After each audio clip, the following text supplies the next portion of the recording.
Hair. Long, beautiful hair.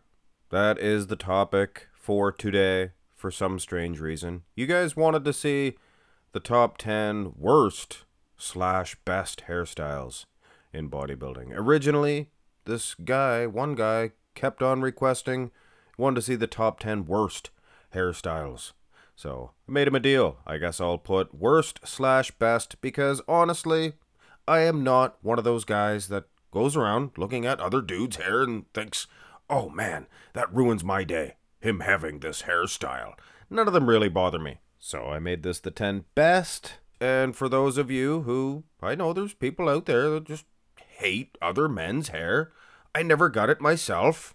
I don't really pay attention to it, but I guess you could consider some of these the 10 worst hairstyles. But before I begin, I would like to ask of every one of you to please hit thumbs up on the video. Get it up to 500 likes. We will do the rest of the requests, except for that one in the pink. Larry Scott. Larry had the most fantabulous do that I've ever seen. Look at this guy. Blonde, slick back. I mean, you could put this guy in a wind tunnel. Not a hair would move. Wow. He makes the grade. He just actually makes the cut. Because these hairstyles, they're not for your regular store-bought haircuts. They have to have impact. They have to have wow. And Larry Scott's do definitely had wow. But you know what? A little bit of a tidbit here. Larry Scott, he can be seen like this. He actually had dark hair. Did you guys know that? I hope I didn't ruin anybody's childhood. Larry Scott, he dyed his hair. So, but the funny thing is about Larry Scott and why I did add him in here. At the Olympia, Joe Weider, oh, come on, Larry, put this crown on. He made him wear a crown. And Larry Scott didn't want to wear it because his fantabulous hair, his luxurious hair, he just got it done. Just got it done. So you can kind of see the hair is peeking out there. Larry made sure that the tuft was peeking out of the corner. So Larry Scott wasn't the only one with this do, though. Anybody recognize this guy? This is Frank Zane. He used to look just like Superman. Look at that crisp haircut. I even think he threw in some hair dye. That's not required for this style, though. Eventually, Frank Zane, he got this kind of style haircut, like a boy's haircut. So he just had like a boy's haircut. Tom Platz, he definitely had the Larry Scott. Look at that. Very crisp. White as a sheet, I will say. But it doesn't have to be blonde. Like I said, have a look at Aaron Baker, if you will. I don't know if that's called a jerry curl or what, but it definitely fits the mold of a Larry Scott. Look at that. Not only his haircut, but I mean, look at the physique on Aaron Baker. Wow. For those of you who have never heard tell of Aaron Baker, take a look, ladies and gentlemen. Very underrated. I think they dissed him in the placings, so to speak. But man, that hair. Kudos. Makes the grade, Mooney. And one last dude to fill the shoes of Larry Scott in this slick back. We'll call it the Larry Scott. The Larry Scott. I mean, maybe couple little too many hanging pieces to be considered a Larry Scott, but Jay Cutler, I mean, I was famous for my hair. All the girls loved my hair. I mean, that's what I was famous for. And then it was even better in 2001. And then I don't know what happened. So yes, it seemed like after a little while, Jay Cutler, he kind of lost his luster in the hairdo itself. And then he reemerged with this do here. And we'll just segue right into the haircut number 2. Jay Cutler appeared on stage with a hair queef? Is that what it is? A queef? I think. Jake, I guess most people would consider this one of the worst ones. But you gotta consider Larry's one of the best and Jay's former haircut. So Jay went to one of the best to one of the worst hairstyles. And Jay wasn't the only one guilty of a queef. Nick Trigili had one too, as you can see here. But the thing about Trigili's is, He came back for the finals with a brand new blonde queef. Wow. Unheard of in pro bodybuilding. And since we're on the topic of bodybuilders turned famous people, YouTubers, things of that nature, Fouad Obiad, he had maybe not quite high enough to be a queef. Actually, he had a mohawk at one point. I would have did a whole hairstyle devoted to the mohawk, but there wasn't really too many, aside from Fouad. And Essa Obiad, Fouad Obiad and Essa Obiad, he kind of had one too. And this is not really a queef. It's too low. It's not really a mohawk either. It's just a little piece on top. But that's haircut number 2. Take it for what it is. And here is haircut number 3. One of my personal favorites, and obviously the wearer of this is my favorite bodybuilder of all time, Robbie Robinson. He had a fro that could stop traffic. I am here to tell you this was a fro. Little bit shorter here, but still nice and round. I love it. So he styled it differently. Ooh, here he is. Little bit swooped back,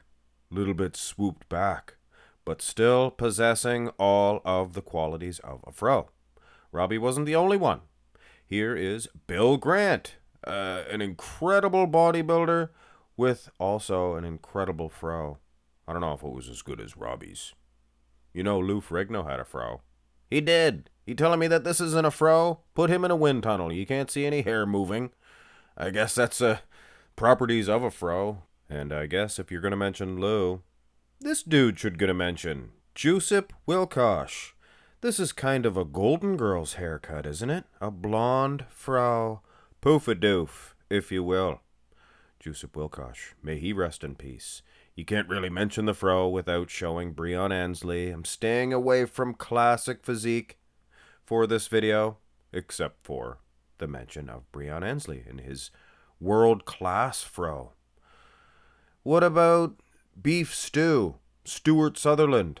You guys consider this a fro? I think it would move a little bit in put some turbines, wind tunnel in there. But still, I think it's a modern day fro. Take it for what it is.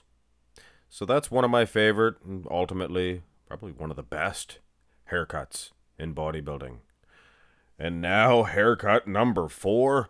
Probably most of you guys consider this one of the worst. It's balding. He's balding. He's not bald. This is Sergio Oliva. And he was at a very young age. Still looked incredible in his prime. But on top, he was a little bit light.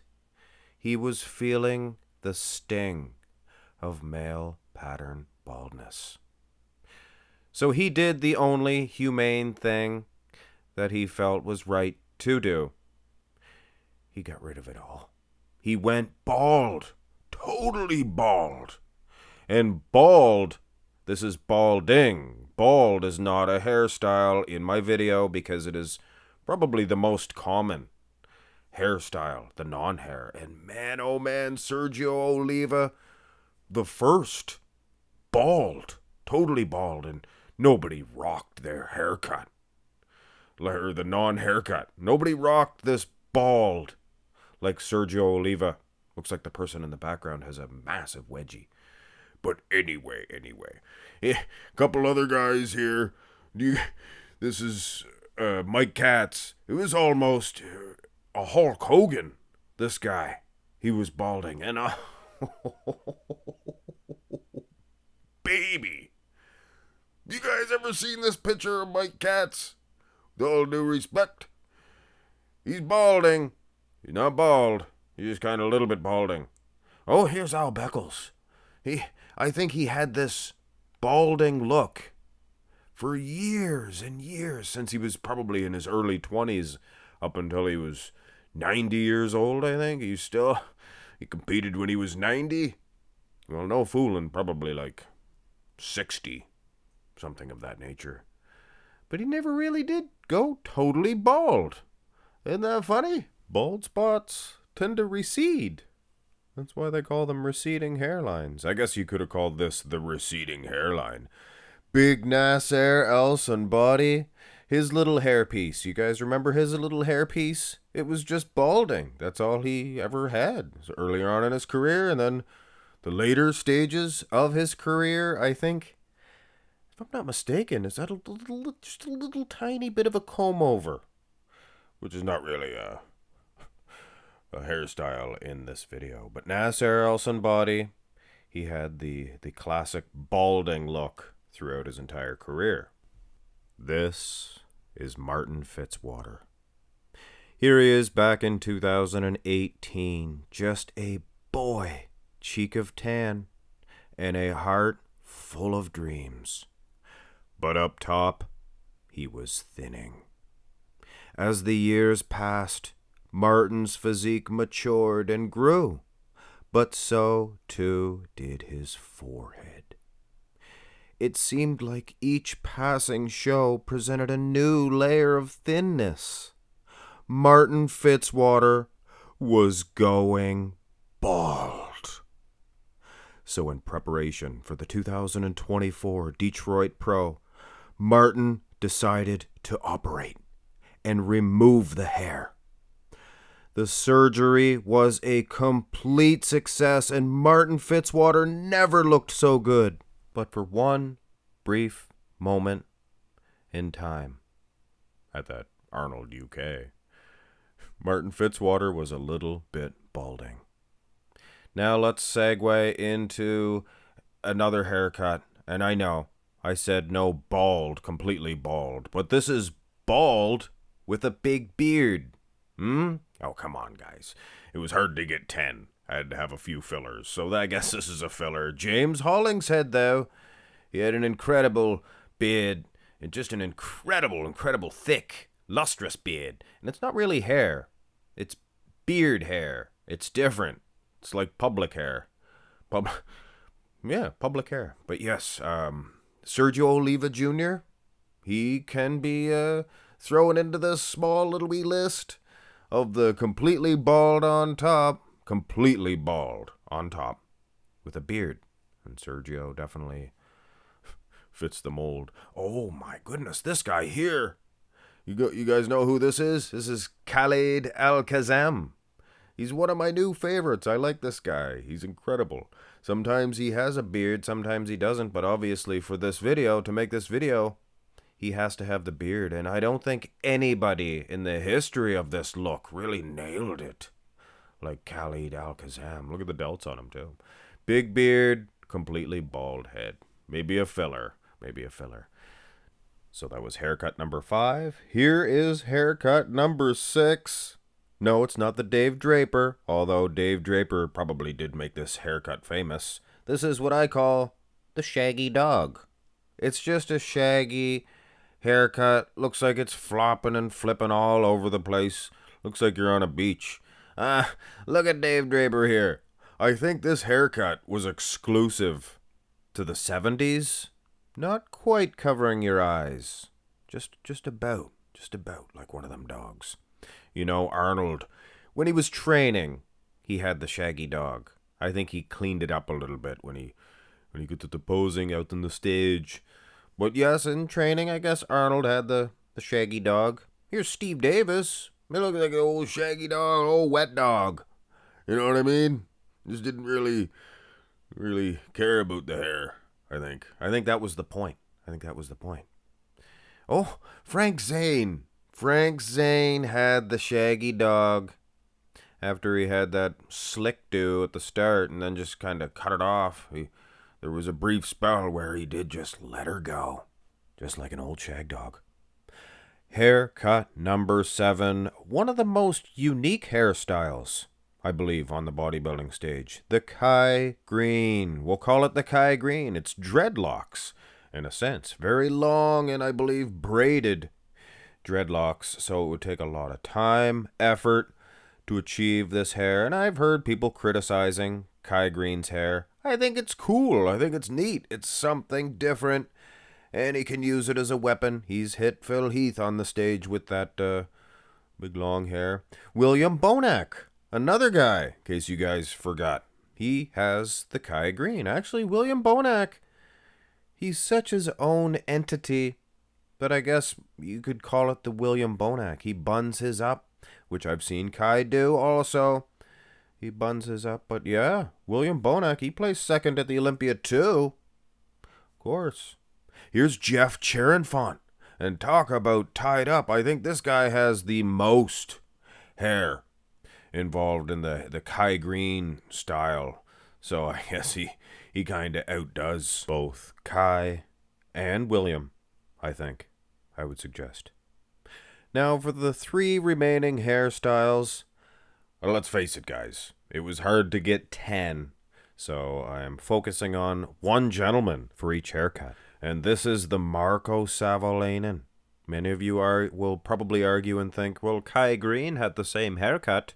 Well, he was bald at a time, and just the big long dreadlocks with the bald head. But Marko Savolainen, he's something special altogether. I mean, it's completely bald with a little tuft. It's just a little tuft. Isn't that weird? Here's a back shot. Actually, you know what? It's a twisted up. Is that one little dread? It's twisted up. I think that's what they call a rat tail. I think that's a braided rat tail. So the Marko Savolainen is unique on its own. And it is haircut number 8 on this list. And now we have a look at haircut number 9. And I guess you could say haircuts, because this is Lee Priest. And you never knew what he was going to wear on top of that head. I believe this is the Wet Salamander. I'm not so sure. Here he is with a bulletproof Terminator 2. Mr. Smithers, or Mr. Smithers. Burns, Mr. Burns. It's the Waylon Smithers. Licorice whip. So, you know, he could go either which way. But in 2003, he shocked the bodybuilding world with a sheet of white He-Man hair at the 2003 Mr. Olympia event. And it would have been cool if not for that soft condition that he brought along with the hair.